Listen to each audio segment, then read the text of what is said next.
in Wisconsin, the first thing that we need to think about is Native American culture and wolves, and the relationship that Native American people share with wolves.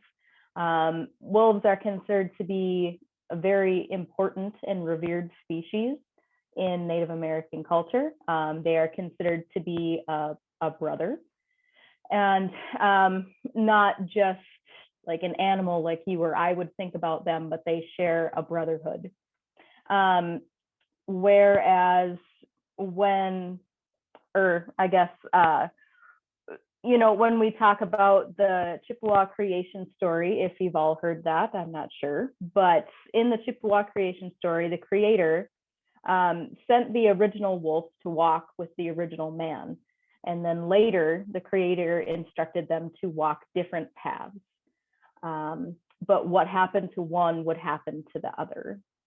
So they see their lives as very much intertwined between the people and the wolf. Whereas European culture and wolves is basically the polar opposite. Europeans bring a very different attitude about wolves with them from their former homelands when they settled into the United States. If you think about any childhood nursery rhymes or anything that you guys were told, it's the big bad wolf. The wolf is always the enemy in those stories. Even when we're talking about criminals or even serial killers, like something as extreme as that, they're usually compared to wolves in European culture. So it's estimated that there were between 3,000 to 5,000 wolves statewide prior to European settlement.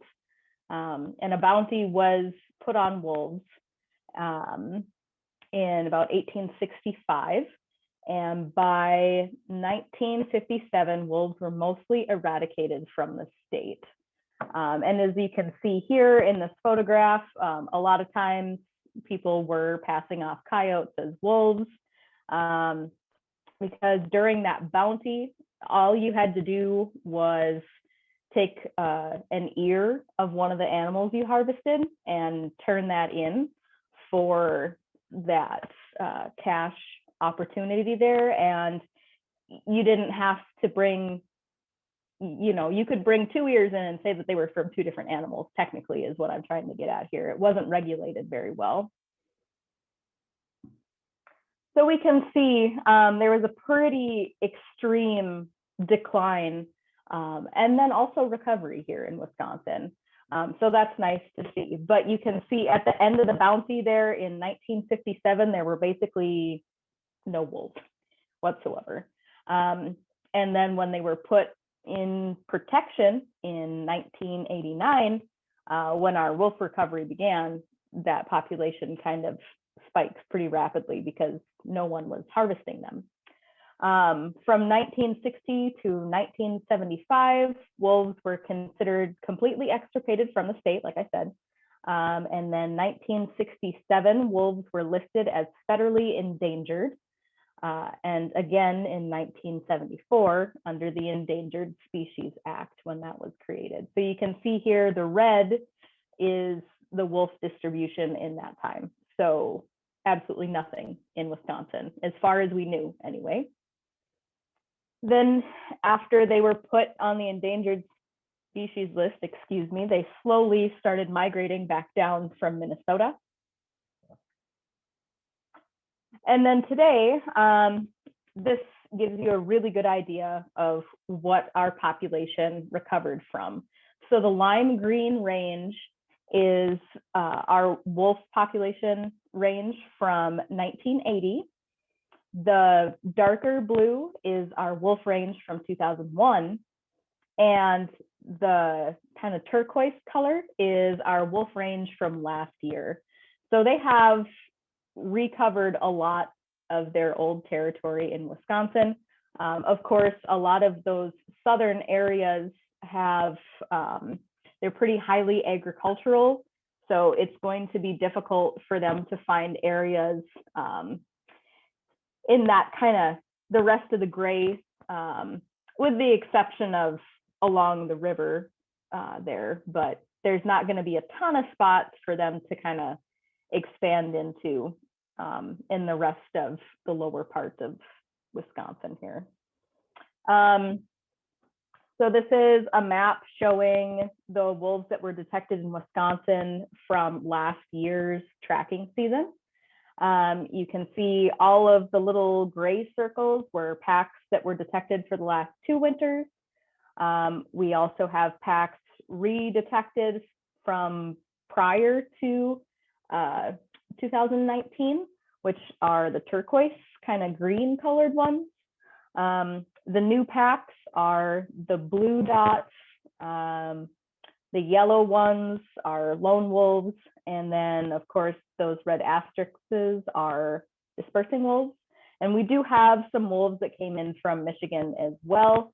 Currently, we do have some wolves from Minnesota too, collared individuals, of course, that we know of.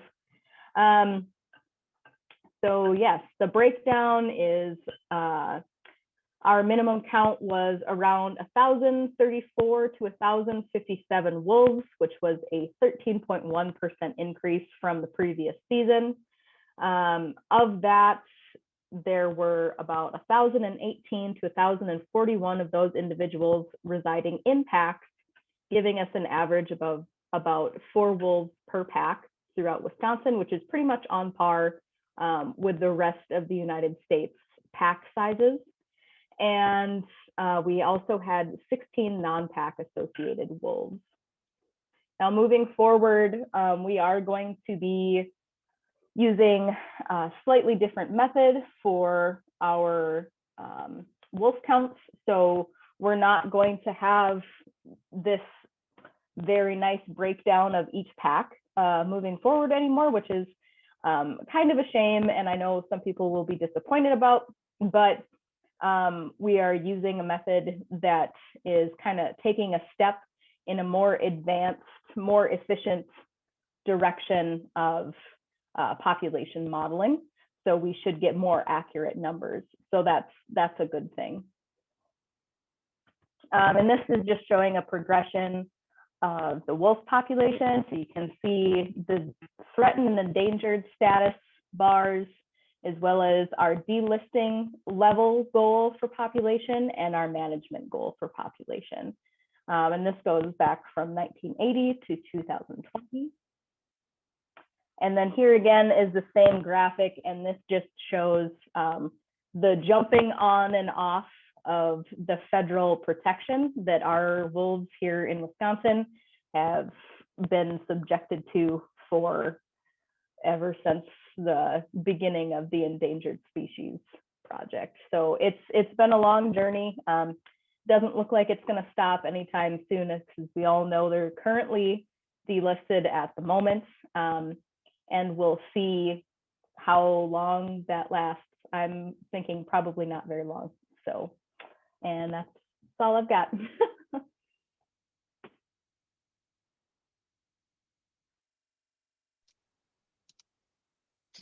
Well, thank you, Shannon. This was really a great introduction. We have one question right now. If you could point out on your map where Isle Royale is located, and okay. There's basically the Kim is asking this question. She's interested also if we have any information about the ongoing wolf study there. Okay, give me just a second here. I don't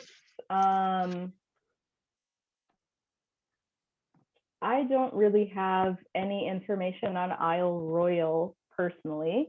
I have not been a part of that project. So I probably don't know any more than you guys do just from reading about it. But so here's my map here, and I'll just do it like this rather than using the whole screen. But so Isle Royale, you can kind of see just a little corner of it right here at the very top of the map. So yeah, and I apologize, I don't have really any information on Isle Royale. Like I said, I'm not a part of that project in any way. So. Okay. Well, maybe that question can be brought back if anybody else has anything to add in the end of the discussion. We have another question for you about why did the wolf population drop in 2014 from Charlotte Hendrickson. Okay. So 2014, yeah. I'm trying to remember when our last wolf hunt was, the last wolf season that they had. I'm pretty sure it was right before that. Yeah. So I think this would have been the effect of that. And typically, you know, during those wolf hunts, the individuals that are being harvested are going to be the 1.5, 1 and 2-year-old individuals. So you do see an interesting division kind of created there, where you don't have a bunch of those young individuals dispersing and creating new packs. You kind of retain the older individuals who already have their delineated territories. So you don't see an expansion, and it can be shown up as a drastic loss like that right away, but they can rebound quite quickly. Okay. Then we have another question. Is the new census method an effort to protect wolves from being poached? Well, it's unfortunately, you know, kind of looking into population dynamics and stuff like that, there's, when you're looking at it from the scientific side, there's not really a ton that you can do about poaching. That's more on the law enforcement side of life. And what I will say is that it does take into account those types of things. So the model does account for a certain percentage of poached individuals when it is creating the new range of our wolf population.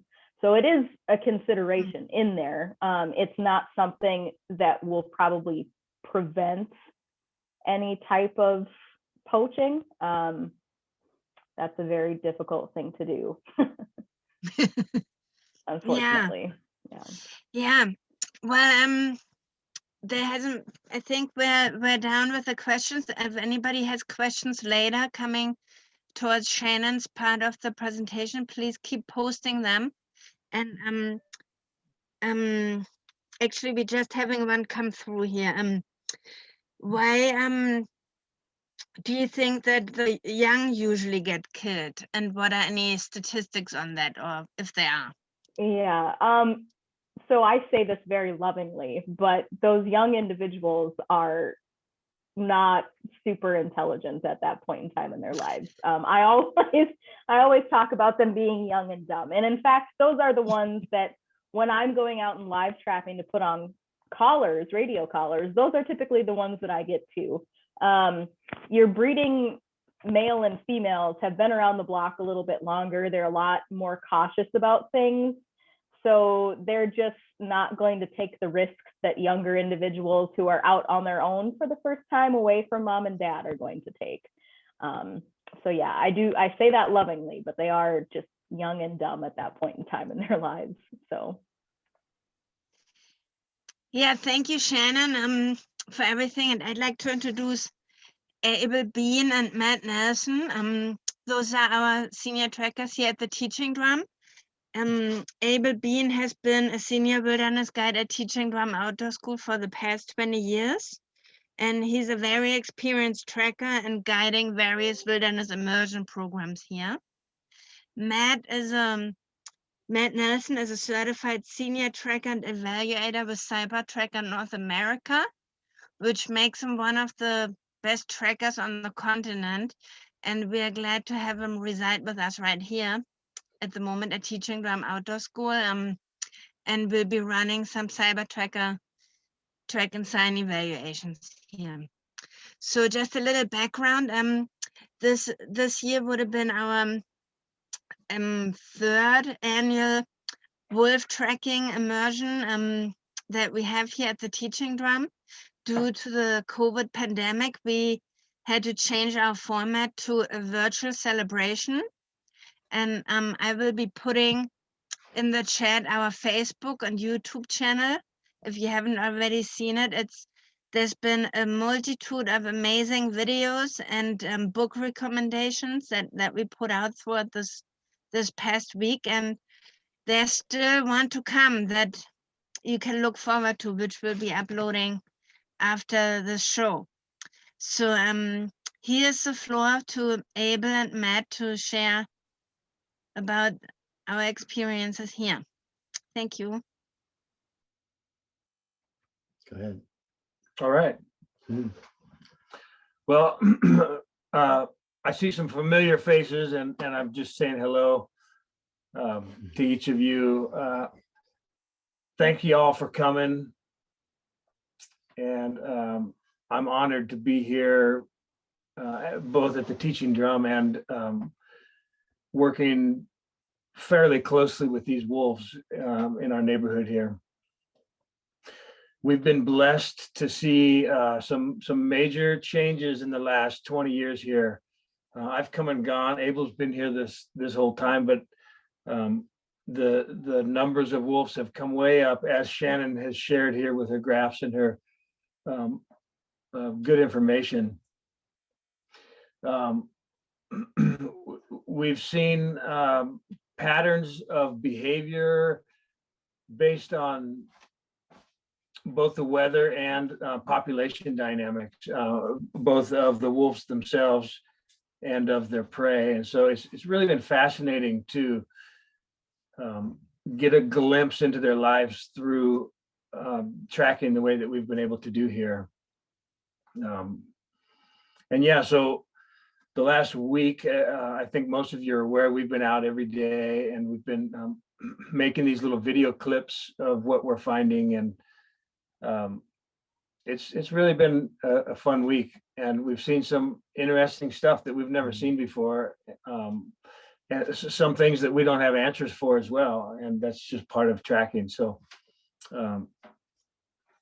yeah, I'm glad to be here, and I'll look forward to answering any questions that I'm able to answer and expound upon. Yeah, great. Yeah, it was a great week for us.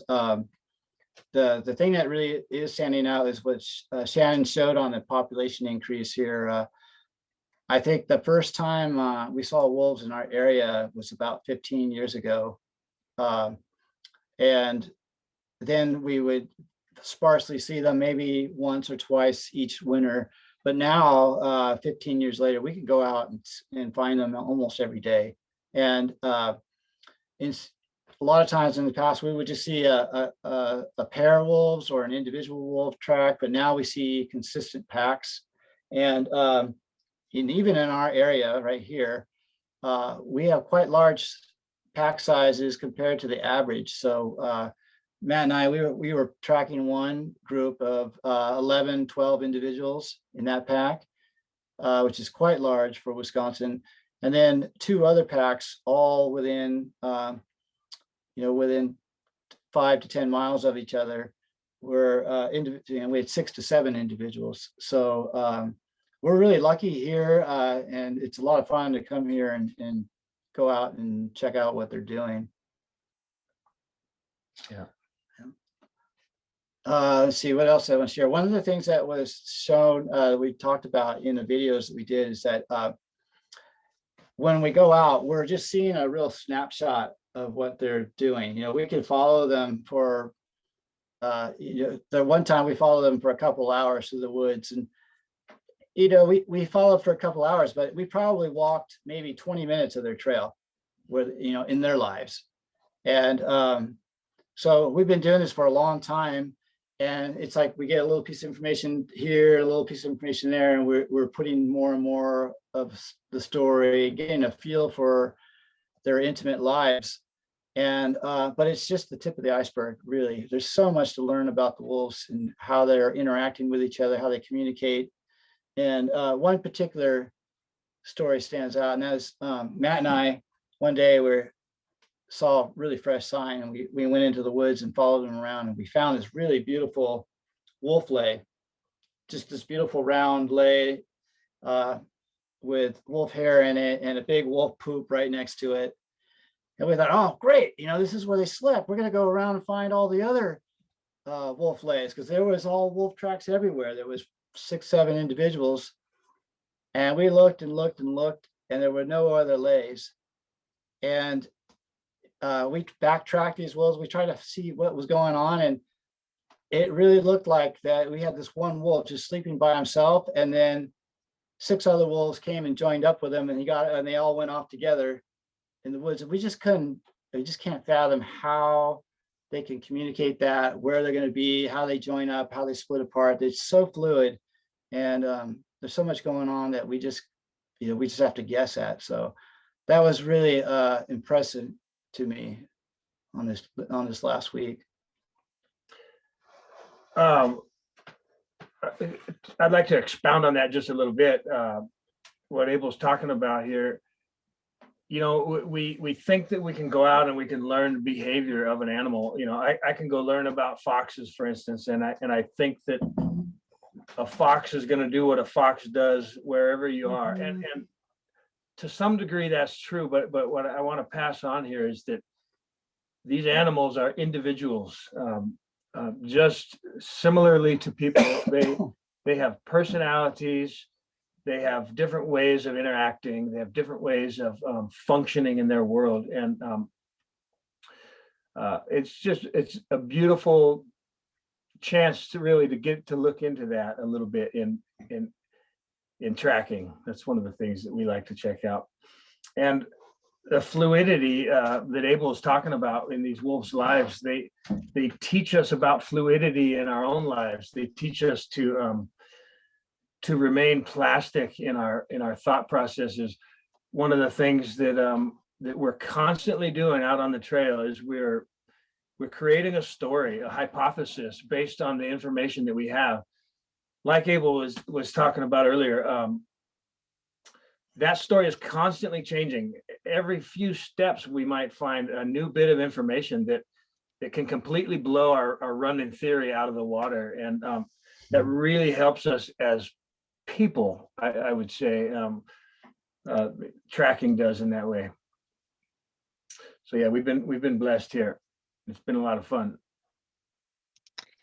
Well, maybe that's a good moment to start putting in some of the questions. Does that sound good? Oh yeah, sure. Yeah, we want questions. And one thing I want to point out is that a lot of the things that Abel and Matt just shared with us are really put in detail in the videos on our YouTube channel. We have a Teaching Drum Track and Sign YouTube channel that you may want to explore. As well as our Facebook posts. So one question that's coming from somebody who believes Matt is a hunter, and as a hunter, Alex is asking, what is your personal opinion on the Wisconsin wolf hunt? What do you have to say about Wisconsin wolf management practices coming from a hunter's perspective? Well, I was kind of hoping to keep my opinions out of this. Well, my opinion about the hunt is that it's premature, and I think that the DNR is also taking that stance. I believe that that policy-wise, I don't know all the laws around it, but policy-wise, I think that we were supposed to consult the DNR, and their opinion and their science needed to be part of the decision-making process, as well as the decision of the opinions of the tribe, and I don't think that process was fully functioned. So I think it was a little premature. Personally, I'm not against hunting, as I am a hunter. You know, my opinion about killing wolves is I wouldn't kill one. I like them myself. Does that answer the question? Well I enough? think that sounds good. There hasn't been any additional, and we can also discuss this more maybe in the bigger forum at the end. There's some more questions coming right now. One is could you go over some good tips to wolf versus dog tracks? Sure, Yeah. you bet. Should I start, or you want to start? Yeah. It's coming from Kim Cabrera. Oh, you definitely should start that one. Hi, Kim. Kim's a dear friend of mine. Yeah, so when we're out here in the field, there aren't many dogs that have a track as big as a wolf, for one thing. Wolf tracks are just really large, and we have seen a lot of dog tracks this year, more than years past. And it was kind of hard at first for us to put our finger on what we were seeing that was different, but it's just energetically their behavior going down the roads, and typically they're always just going right down the roads. And the dogs are, they're just wandering, they're jumping into the snow, and they're jumping out of the snow, and oftentimes they're running straight down the snow on the edge of the road. Now, do wolves do that? Well, they can, sure, but typically wolves move with a purpose, and when you see them romping around in the snow on the edge of the road, that there's a purpose to that. They're scent marking, they're doing territorial stuff. They're hunting, perhaps. So behavior is something to look at. The size is something to look at, and I like to get as many points towards my theory as I can. So there aren't a whole lot of dogs as big as wolves' feet. The ones that are not very athletic.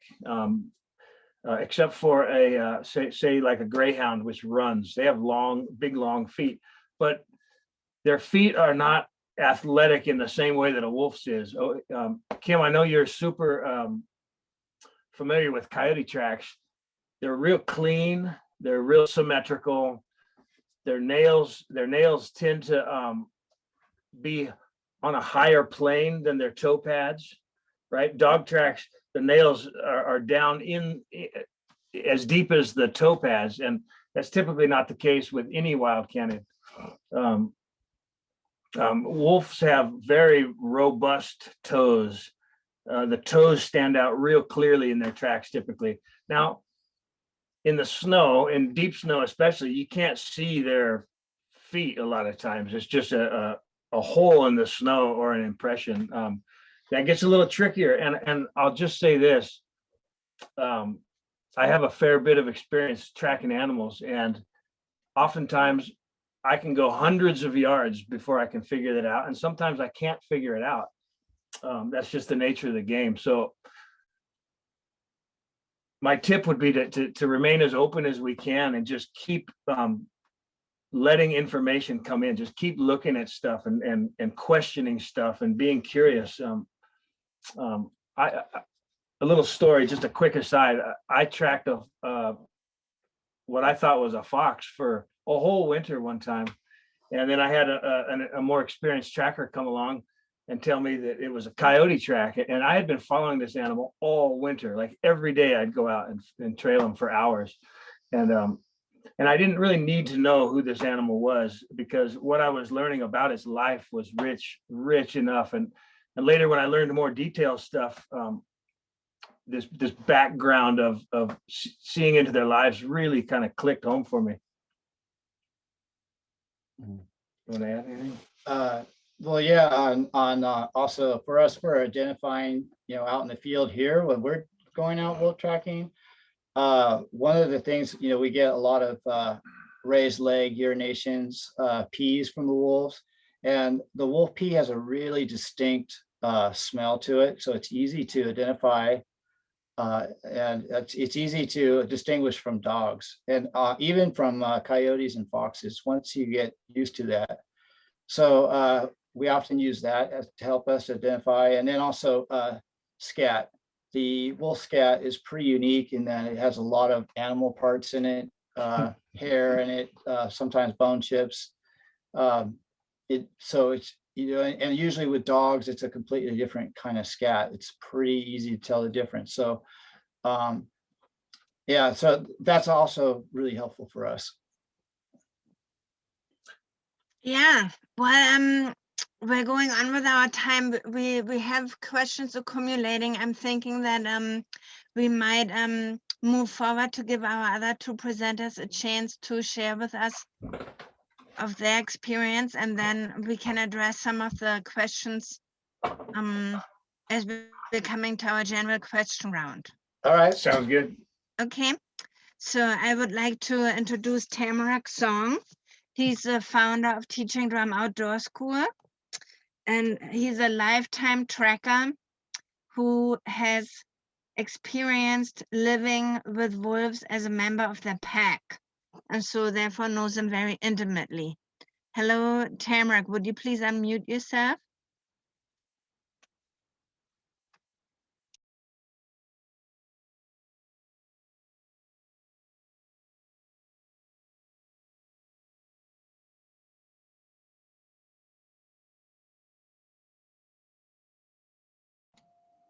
Okay, can you hear me? Can you hear me all right? We can hear you. Okay, great. Yeah, I'd like to give an overview of wolf communication. When I lived with wolves, it was all about relationship, and relationship is based on communication. Now, we all know that wolves howl, and we probably, if we haven't heard it, we know that they can whimper and whine and growl, pretty much the same as dogs. But that's really just the tip of the iceberg as far as their communication goes. Most of their communication is nonverbal. And to start with, I'd like to compare it with human communication. We are accustomed to speaking verbally to communicate, or through writing, and we're doing both of those here. In our chat, we have written communication, and we're communicating verbally. And the issue with both of those forms of communication, verbal and written, is that they are only about 70% accurate. We might like to think that we're really precise with what we say, especially when we're writing, and we're writing professionally, for example, but still it's only 70% accurate. I'll give you an easy example. Let's see, let me grab a book here. This book right here, what color is it? I can say it's red, or it's orange, or maybe red orange, or what I'm going to dance around and get as precise as I can, but still I'm not going to be accurate enough with my words to give you a perfect envisionment as to what the color of that book is. And it's very different with wolf communication, because wolf communication is 100% accurate. It is concise and it's precise, and it has to be, because their survival, the survival of their pack, the survival of their pups depends upon clear and concise communication. Now, most of how they communicate amongst themselves and with what the indigenous people here call the hoop of life and the hoop of relations, which is all of the other plants and animals and the minerals in the area, is done non-verbally through what you might call intuition. The elders call it nature speak. There's this web of communication that is going on continually between the trees and the wolves and the deer, and they're constantly attuned to it intuitively. Now, it may not look like it. I remember one afternoon, Simba, the quote unquote alpha female wolf I lived with, was sleeping on top of a boulder, just laying there in the sun. But I saw an ear twitch every once in a while. And it's as though she was catnapping, but at the same time, she had her ears attuned to whatever was going on around. And whenever there was a noise that was out of the ordinary, an eye would open and she'd look around just to make sure everything was okay. And then she'd doze off again. She was always attuned to this nonverbal communication that was going on. And they slept very light as well. They just attuned to whatever was going on. And that's the most important form of communication that they're engaged in. And they have 5 other forms. I already mentioned vocal. It's important, but it's not what they rely upon. Their communication is much more complex than their vocalizations. Posture is the next one. The way they stand, the way they sit, even the way they lie is communicating something to their fellow pack members, as well as to any other animals who are in the area and see where and how they are laying or sitting or standing. And the posture, well, I'll get back to posture. I'd like to go on to the tail right away. There are 10 recognized tail positions that wolves can hold their tails in that say something differently, all the way through from submission and victimization, all the way through very active aggression and defensiveness. The tail is designed to communicate. There's a black tip on the tail, and other wolves are focused on that black tip. Even when they're shed out and the tail is very scrawny, there's still that black tip on the tail. And where that black tip is at tells the other wolves that speaker wolves' frame of mind.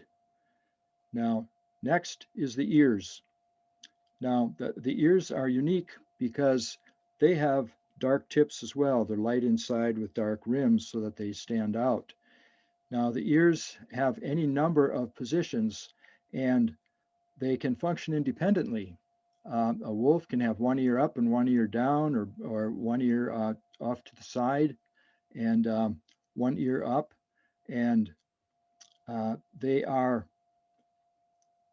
how to describe this? You might say the ears are, you know, the way an owl can rotate her head very far to one direction or the other. It almost looks like the owl can just spin her head 360 degrees. Well, the ears are like that too. If you notice, the ears are rotational. They can turn in quite a big radius. And whether the ear is up or down, whether the ear is spread out or compressed, whether the ear is the direction the ear is pointing in, all of these are little cues as to what the wolf is trying to communicate. Next is pelt coloration. And Odemakwa, you have a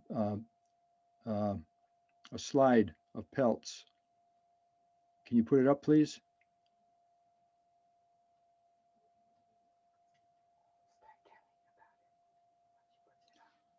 Okay, to start with, the pelts are colored in a certain way in order to communicate.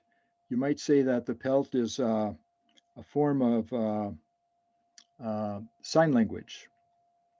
All of the variations in coloration, the color stripes, especially in the face. The face is multicolored so that the way the wolf projects his face, the way the wolf is standing, whether the wolf raises his ruff or not, all indicate some form of communication, something that the wolf wants to say. Now here's a picture of 4 different wolf pelts that Matt just pulled up somewhere, by the way, the other day and sent to me. These are wolves. 2 of the pelts are from Europe, and 2 of the pelts are here from North America. And you see vast differences generally, but if you look specifically, there are some characteristics here that are the same. You notice a black line right down the middle of the back. Now, this is a very important communication vehicle. You notice we can compare this with other animals because of parallel evolution. Wild horses have manes that stick up, and the tip of the mane is black. Zebras have a mane that is striped white and black, and it sticks up as well. And even though it's striped white and black vertically, you see that the very tip of the mane is black. Now, this black line again is the same as the black line on the back of a wolf's back. When a wolf is aggressive or sometimes defensive, the wolf will raise her hackles, and that black mane will stick up. And it does two things. It communicates an emotion, a feeling, and it also makes the wolf look bigger. It exaggerates the wolf's posture because the wolf is looking several inches taller than he or she actually is. So those are the six, you might say, components of wolf communication. Now, it gets much more complex than that, because if you throw all of this together and you see all the various combinations, it's like all the letters of an alphabet. You know, there are 26 letters in our alphabet, but you can combine them in an infinite number of ways. And the same is true with all of these various features that I just described here. The wolves use them in all sorts of ways and all sorts of combinations to communicate very complex messages. So they have a really ornate form of communication. And once you're into it, it's so beautiful to participate in that communication. Dogs, by the way, for some dogs are very good at communicating this way as well, but not so much, because through selective breeding, we have taken away some of these characteristics. The ears, floppy ears, they cannot do what erect ears do. Tail without a black tip on it cannot do what a wolf's tail can do, or a curled tail or a bobtail, they cannot use it. Pelt coloration, a uniform pelt coloration or a mottled or a spangled pelt coloration cannot communicate the complexity of communication that a wolf can. So there's wolf communication in a nutshell. Yeah, Tamarack, I'd like to chime in here and just to give also Tony a chance to share what he has. At this moment, there's no question directly coming to Tamarack. However, I'd like to encourage everybody to post them now, as we will soon open up to all other questions. Tony, are you there? If you want to unmute yourself. There we go. I think I've done it. Yes, Tony, hello.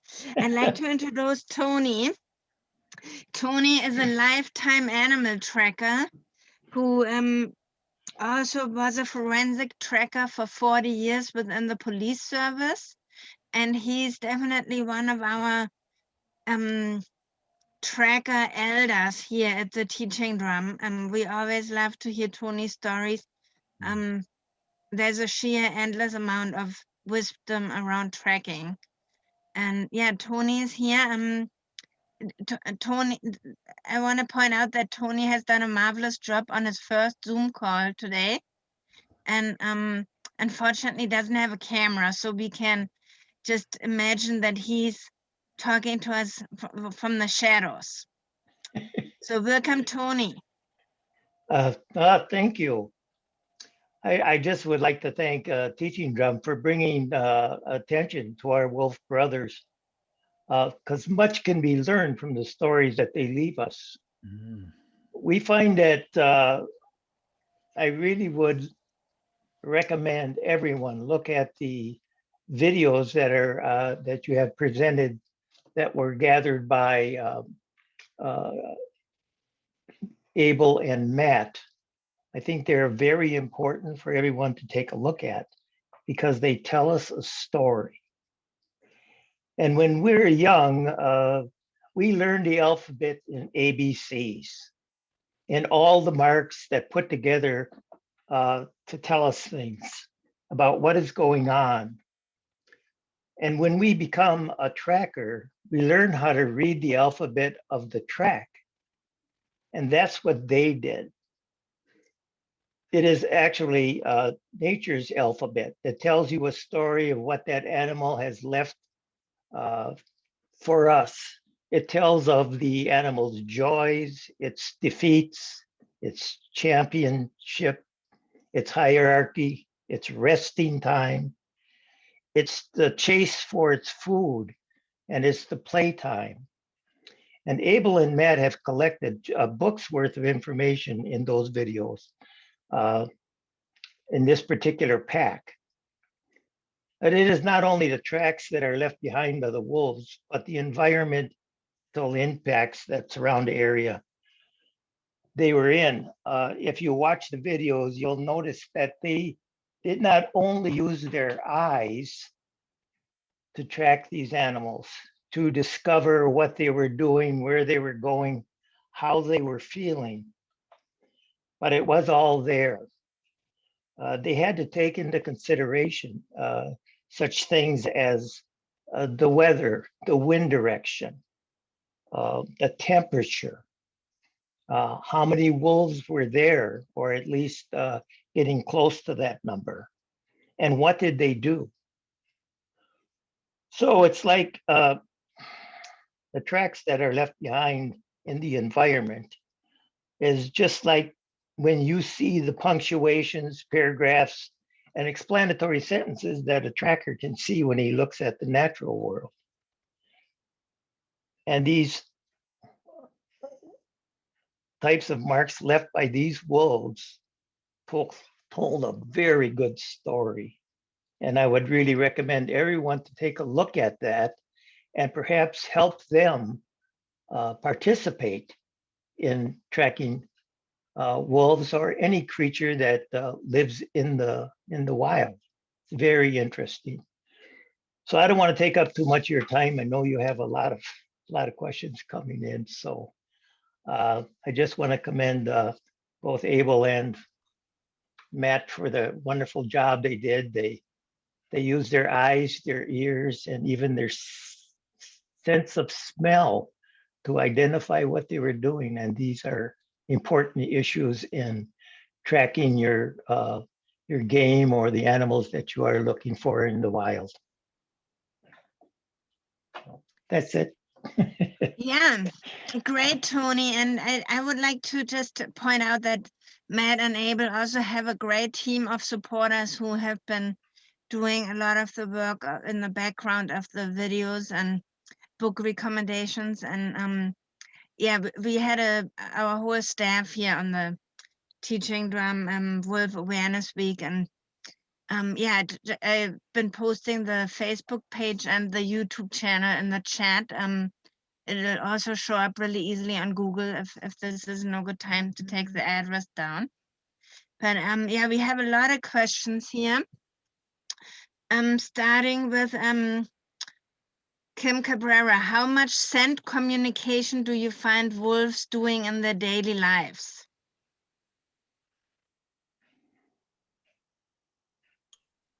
Thank you. Yeah, that's a great question. It's pretty remarkable to see how much wolves can pee.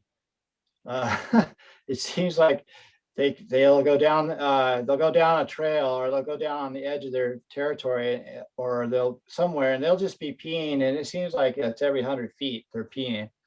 And it's not just the smell of the pee, but it's also the location and how it's presented. You know, it's very visual sign, especially with snow. It's a very dark change in color, and it's the way they spray it out onto the snow. It's really a big visual too. And I haven't gotten it down to the chance of really smelling the difference between individuals, but we were fortunate to follow around a female in estrus, and so we were smelling her pee, and then we were right behind the male would come in and pee. So oftentimes it would be right side by side, and you can smell the female's pee and the male's pee, and you can smell the difference.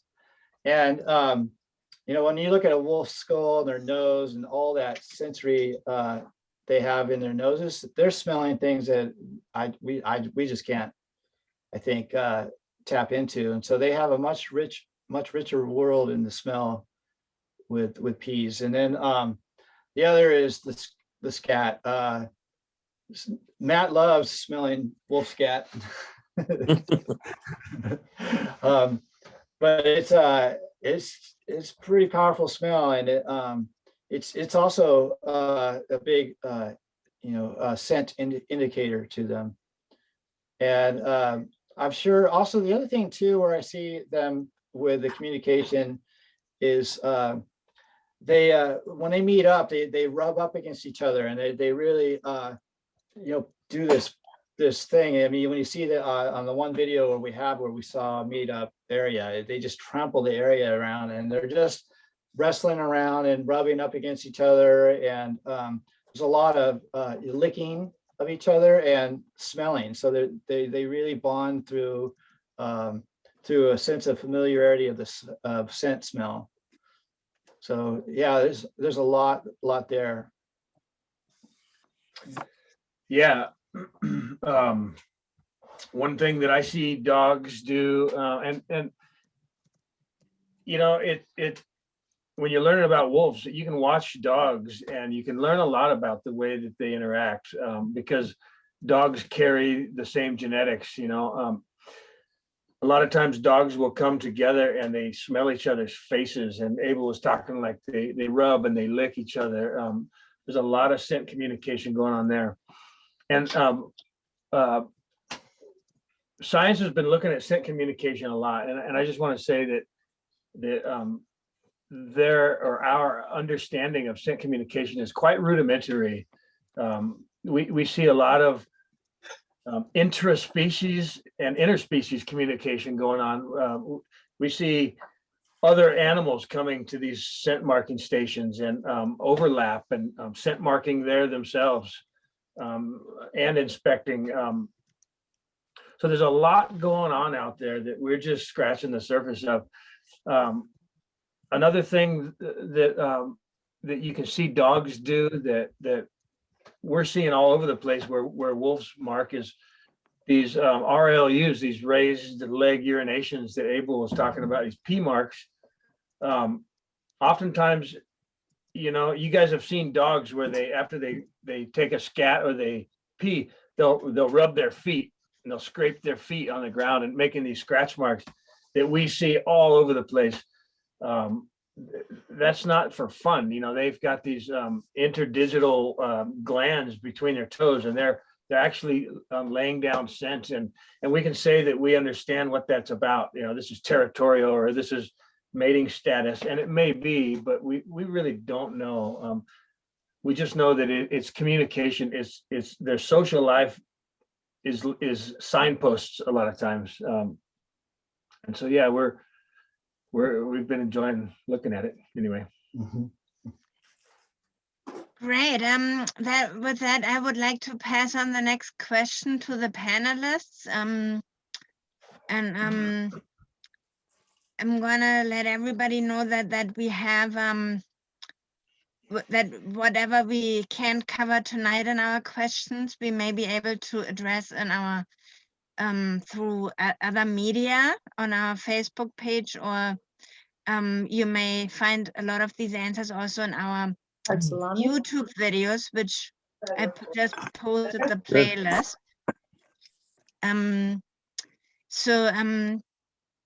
One question, there's been numerous questions around animal behavior. Kellyanne is asking about how to interpret wolves and foxes following her around town and then showing up at her place directly. Is there anybody able to address that?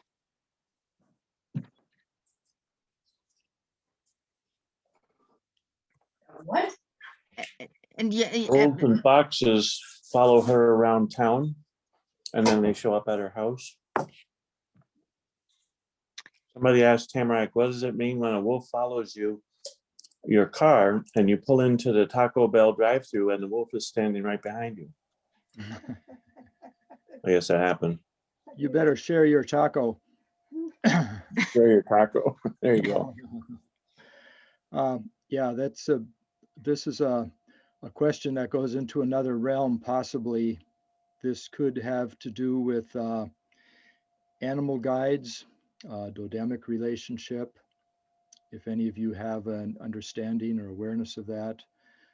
From traditional indigenous perspective, each of us has an animal we have a close, a very intimate relationship with, who helps and guides us. If you're a Christian, you probably know about guardian angels. Every Christian believes that they have a guardian angel who is there to guide and help them. It's similar from indigenous perspective. So my hunch is that there's something like that going on there. And if whoever posted the question would like to explore that more deeply, I'd be glad to do that privately later. that sounds great. Then I pass on the next question. Have you noticed any differences in wolf tracks or directly their behavior if they're collared? I assume that might be a good question for Shannon to address. Yeah, I would say I haven't really noticed too much of an impact of having a collared individual. You know, we do take precautions as far as how much of a percentage that collar is to that animal's total body weight, so that it doesn't impede them in any way. But yeah, I guess I personally haven't seen anything in my years of experience that would really differentiate a collared wolf from an uncollared individual. So yeah, I don't know if any of our other trackers have noticed differences that would help them distinguish a collared individual from a non-collared individual, but I personally have not seen anything or heard of anything. So. Right on, Shannon, thank you. So I've worked some with collared animals, and basically, well, I don't want to spread any illusion. Science, GPS collars, tranquilizing drugs, this is definitely invasive to the lives of these animals. I will say that. That being said, in my experience, animals that I've been a part of collaring, they might behave differently for a day, half a day. They might sort of be, quote unquote, hungover from the effects of the drug. But in my experience, they go right back to their normal life very quickly, and I haven't seen it affect them. Of course it does somehow, but I haven't seen it affect them greatly from then on. Yeah, and then also depending on if there was trauma from being in the live trap, whether that be a foothold trap or a cable restraint trap, some individuals can get themselves twisted up in certain ways that give them more physical trauma than others, and that will impede them. But the collar itself, usually, if it is put on correctly, and you're dealing with an individual that's not too small for it, or they don't put it on too tight, or something very unfortunate like that, it should not affect them negatively in an extent that you would notice anyway. But once they've kind of recovered from whatever trauma they sustained on their foot, they're usually popping right back up and getting back to business. At the most, we've seen a wolf kind of bed down and stay in an area for like a week, if because sometimes they can wrap themselves up around something, and then the shock absorption in the chain for the foothold can't do its job. So then they can kind of rip their foot up pretty bad, which is never something that you want to see when you go out to put a collar on a wolf. But it does happen occasionally. So. Okay. Yeah, I think we have time for just a couple more questions here. And again, I want to say that we're going to address the questions who are not being addressed here directly through a social media way. One is coming directly to Abel about you having lived here in the Northwoods for an extensive period of time. Is there something that you can compare to other wolf territory areas that stands out to you, especially about the wolves here?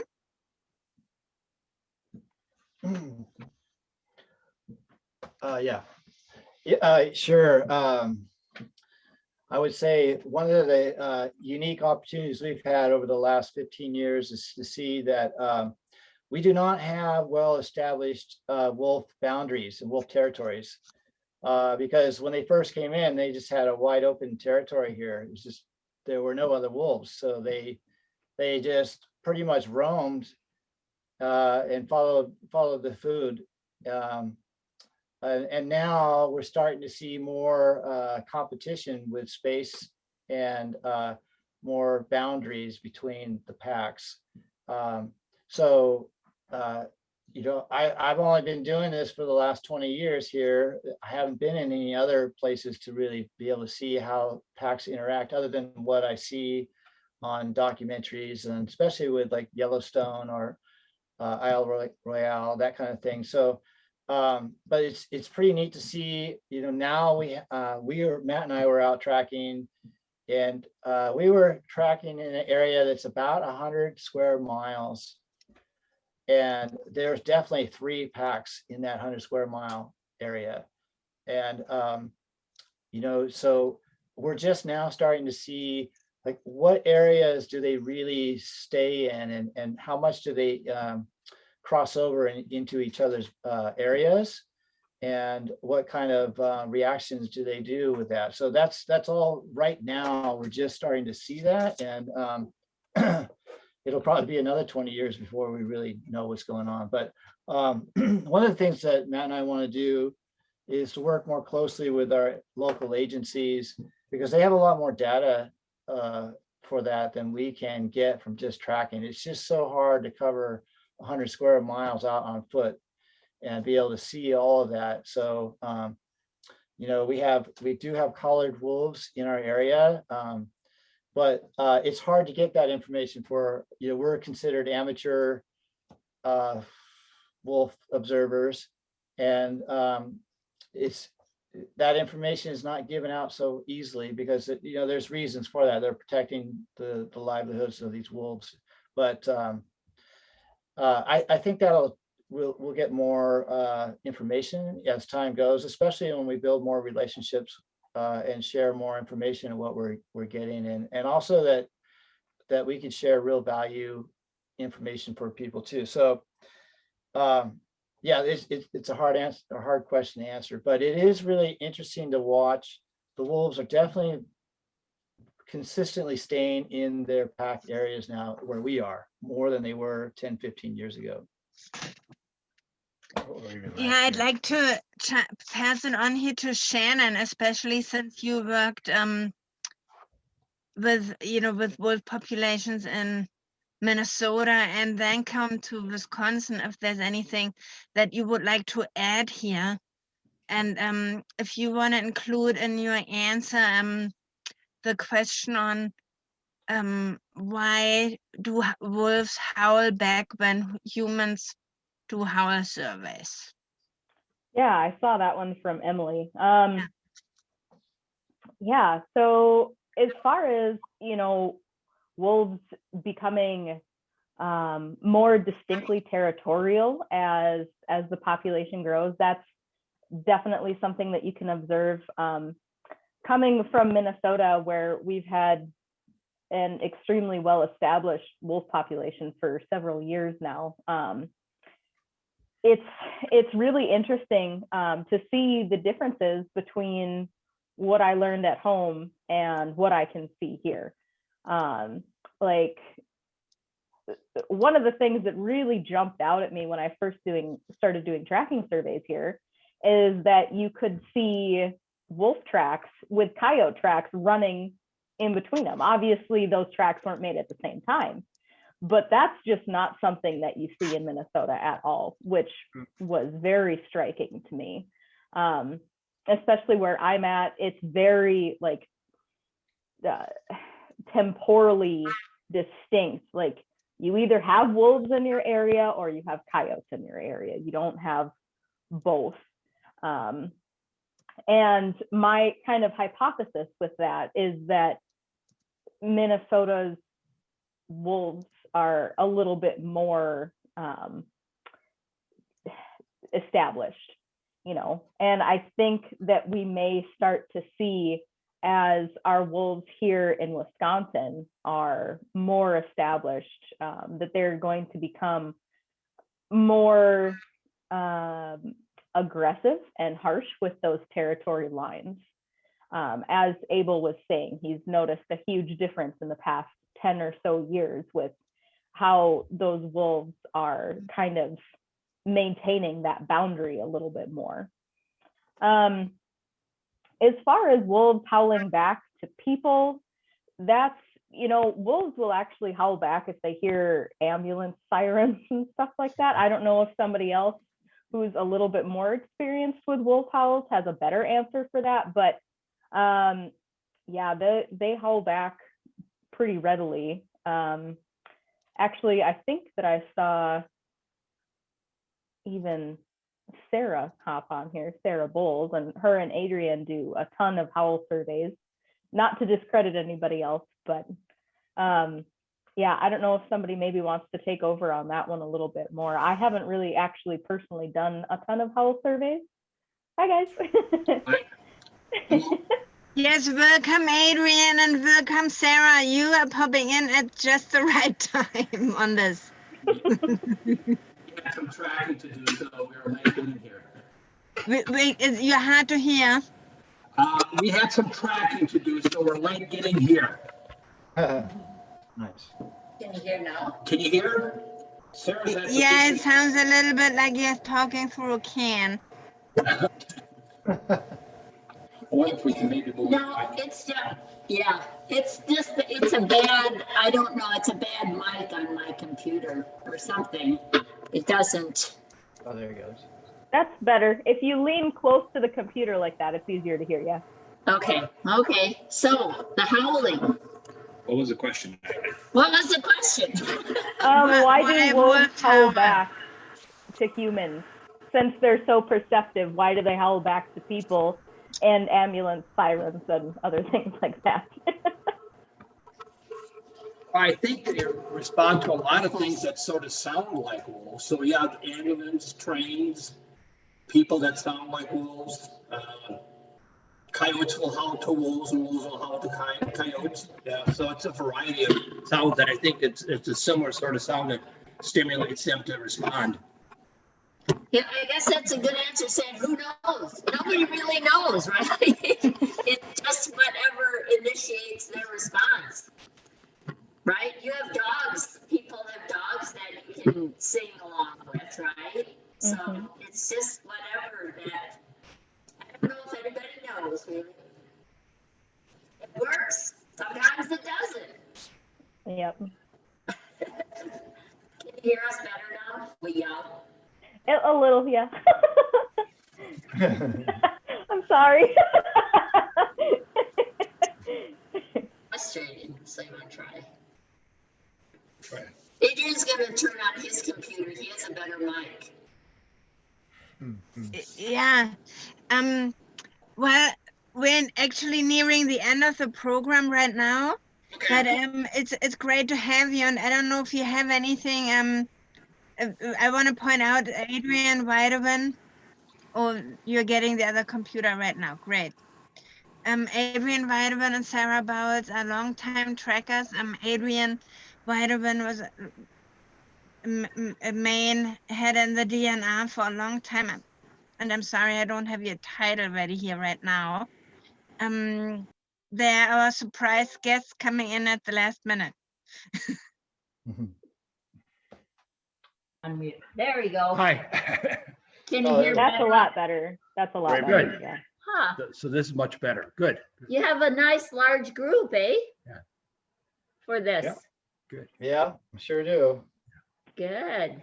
Are a lot of people trackers? I see a handful of names that I recognize for sure off, Yeah, off oh, yeah. my list of folks. Yep. Yeah, it sounds like we have another panelist who would like to add to the howling question. Tamarack, do you have anything that you could share with us here? Yeah, I can add a little bit. I'll keep it brief. I know we don't have a lot of time.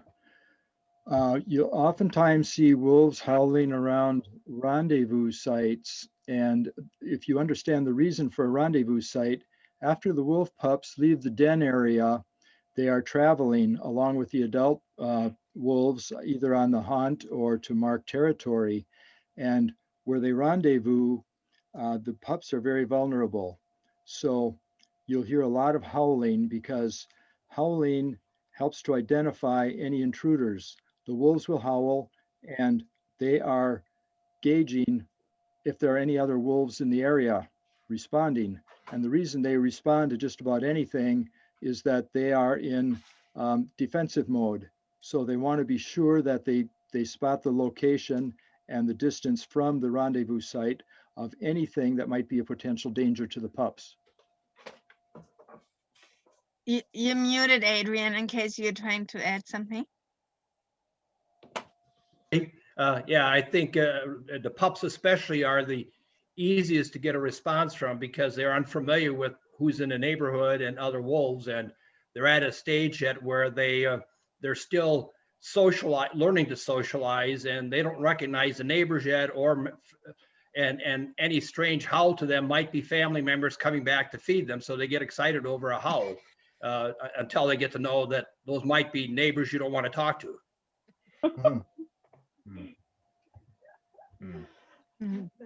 It's pretty funny. Yeah. Well, yeah, we're going a little over time. I would like to say that we probably need to wrap it up here. Adrian, I would just like to invite you if you have something you'd really like to contribute to this discussion, since it's so great to have you here. Give you just a couple minutes if you have anything you'd like to share from your wisdom about wolves. I'll just kind of welcome everybody. I guess on short notice, and I haven't heard the rest of the discussions, but I'm guessing some of the things you probably talked about is the upcoming wolf hunting season. And several of our organizations, the Timber Wolf Alliance and Green Fire, were urged the department to try to wait till fall. And I think the department wanted to wait till fall, but unfortunately, the politics has sort of taken over things this last week. And it's always unfortunate when politics sort of dictate wolf management. We'd like to see wolf management being done by the biologists and scientists that are involved in wolf management and are concerned about wolf conservation. So I guess we're going to go see a wolf hunting season this next week, and hopefully the impacts on the wolf population will be minimum. But I guess that's kind of where we're at right now.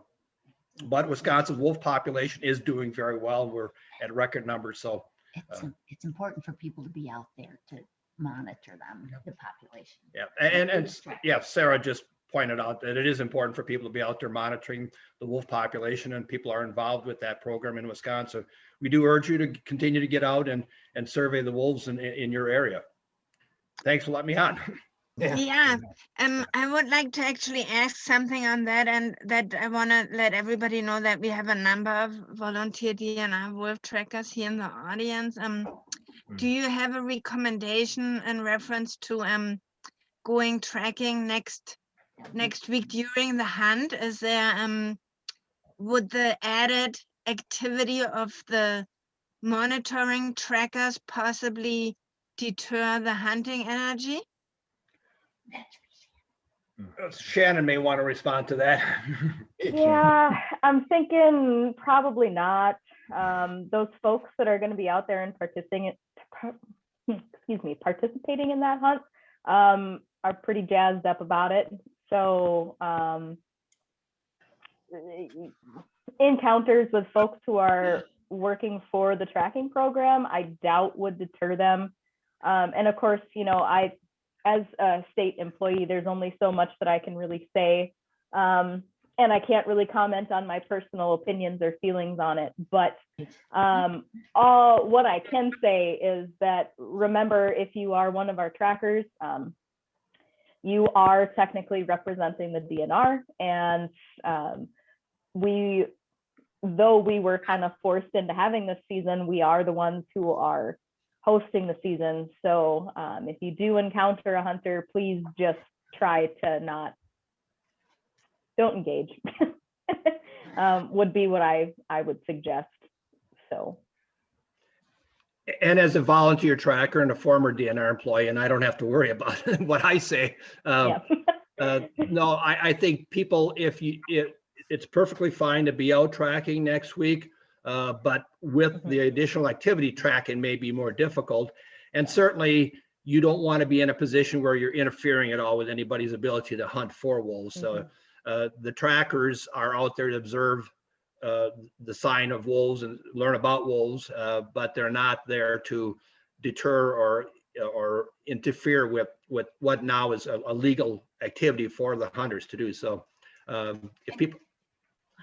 I want to say that the last time we had a hunt, we lost trackers because they didn't want to be part of, they were concerned that their findings would contribute to, the death of a certain number of wolves.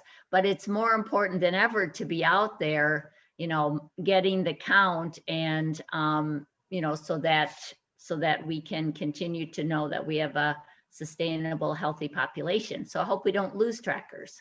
Yeah, and adding to that, actually, what Sarah and Adrienne are saying, it is, I would say, more important than ever, our trackers to the program, because of the way that the occupancy model works and the fact that we're switching over to that occupancy model. Also, our scientific team that built the model have made the decision to discontinue wolf flight. So we're depending on our trackers more than ever we have before. So it is really important. You guys are very valued, and we appreciate everything you do, of course. But yeah, tracking is even more important now than it has been in the past, as far as keeping an eye on our wolf population. So even though we're not going to be breaking down the specific packs the way that we had done before, it is still incredibly important for us to all be out there and getting counts and doing tracking surveys. Okay, well, thank you very much. I think we have kept everybody's attention enough time, even though it's really hard. There's so much exciting conversation going on. So I would like to say thank you to all the panelists for joining us. And yeah, please check out our Facebook and YouTube channel to see a lot of stories of this week's Wolf Awareness Week. I posted that in the chat. And we look forward to hopefully welcoming some of you in person next year for our Wolf Tracking Immersion Week, 3rd week of February of every year. So thank you all for coming.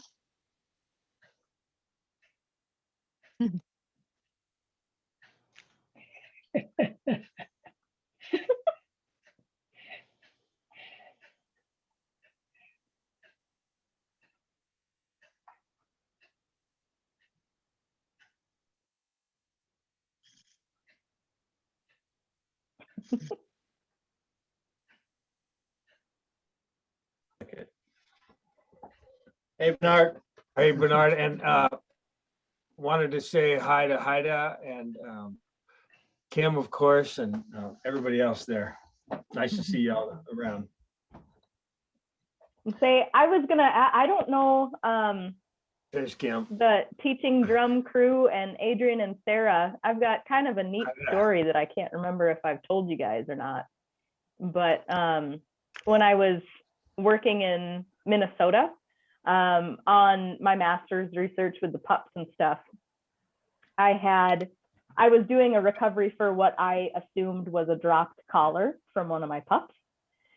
And I was walking out, and it was just to kind of set the scene. It was like the hottest day of the year, of course. I've got my bug suit on because when you're doing pup stuff, you can't do bug spray or anything like that. And so I've got my bug suit on with the face mask and everything. And I was walking through this, and it was so hot and dry that there was no water, but it would have been like a wetland area with tall, marshy grasses. And then there was willow shrubs that were like maybe a foot taller than me. And then I was walking along the line of like a moraine. So it went up and it was sandy on the top of the moraine. So there were red pines and stuff like that up there. And I was just kind of following that around to a potential flight location that I had for this collar. And as I'm walking through this tall grass that's like up past my waist, I stopped underneath the shade of one of the willow shrubs because it was so hot and I just needed to sit for a minute in the shade and drink some water. And I'm looking at my GPS on my phone to make sure that I'm still going kind of where I need to go, along with using my telemetry. And as I'm standing there, I hear this rustling off to the side of me, maybe, like 100 yards away. And it's coming towards me. And then all of a sudden I see the grass move, and I saw like the side of a body, and I saw fur. So I had a pretty good idea of what was coming towards me. And you just see the grass moving around me like this, and then it turns and it's running right at me. And then maybe 5 feet away from me, up pops this head of, I'm guessing probably like a 2-year-old wolf. And his whole body was just like, he was in play mode. He thought that I was one of the pups and he was gonna pounce me. And he pops up, and you know, that look that dogs get where they're like, they look like they have a smile all over their face and their tongue sticking out. And then something takes them off guard and their little tongue gets stuck out and they're like, that was the look he gave me. And he just pops right up and he's like, oh, you're not what I thought you were at all. But he didn't have that recognition of realizing that I was a human because I had my face mask over. So all he saw was this weird, like, green blob. So I was so mad at myself because I literally had my phone in my hand. I could have recorded the whole thing and I didn't, but I have the memory. But I just looked at him and he's looking at me and I was like, hey, pup. And then he just immediately took off as soon as I spoke. But yeah, that's by far my favorite experience I've ever had in the field because he was just so close, and it for sure he thought that I was one of the pups and he was going to tackle me like and do a little play wrestle there. It just totally took him off guard that I was a human. But yeah, so, and I didn't remember if I had told you guys that story before, but I thought perhaps tonight was maybe a good one to throw that story in. So thank you. Yeah. That's wonderful. Yeah. It's a once in a lifetime experience. Yeah, it was awesome moment. I think back on it fondly pretty often. So. Wow. Yeah, I can imagine. This look sounds hilarious. Yeah, Thanks it for was really sharing funny. that. Yeah, of course. Yeah, that's definitely my favorite story. And I've been thinking about it a lot since I've been stuck on my computer so much this year with COVID, but. Yeah. We'll get out in the field sometime, Shannon. Yeah, for sure. I would love that. Yeah. All right. Well, thank you everybody for coming. And this was you made the event too. So thank you. Yeah. Thank you guys. Many thanks, everybody. Thanks. Hi. Yep. Edge, good to see you. Heidi.